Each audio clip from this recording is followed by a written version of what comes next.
So I can see there's a question from William Holstein. I'm going to get to that in a minute, but I first want to get to this final character who's almost like out of a Graham Greene novel. This is the government official who, I guess he supervises this industry or whatever, whom you interview in his office in Kampala, right? And he's quite a likable guy in a sense. He has these sort of very affecting mannerisms, very humorous fellow. But he's basically saying, what do you want me to do, right? He knows about the corruption, but he said, well, that's the way things are here and I can't change it. So I'll investigate this, but he kind of leaves it. I mean, I don't know.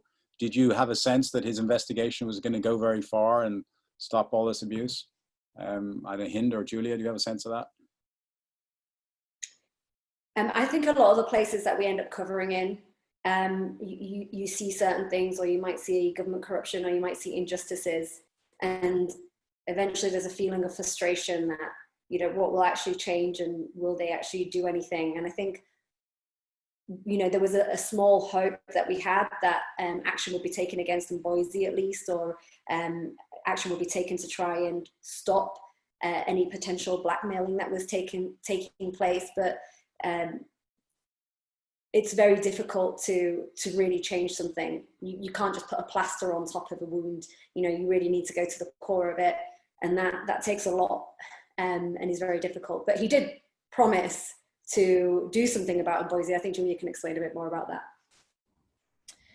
Yeah, I mean, we followed up with him for a few months after we got back to the States and the UK respectively.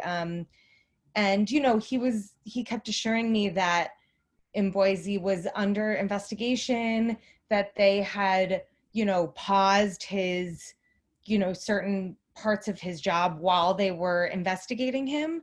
But then that's as far as it got. And I think, you know, by the time we aired the piece, we learned that we had the distinct sense that he wasn't going to get fired. And, you know, that was part of the way it went. Also, back to Mboizi's manager in the, you know, local area we were in, his colleague who was above him, Mboizi was married to that guy's daughter. So there, you know, there were so many levels to get through before, you know, he could actually be held to account. And that was just the reality, unfortunately.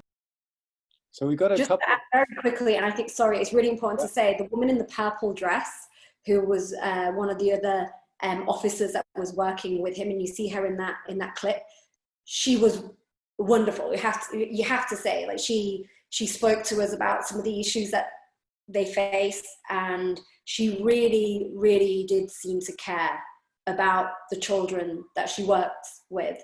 So that's also just to highlight that, you know, there is a lot of corruption, of course, but there are also really incredible people who work within a system, within a very difficult system, to try and do the best that they can do. And I think, you know, those people are, you know, really, really need to be noted.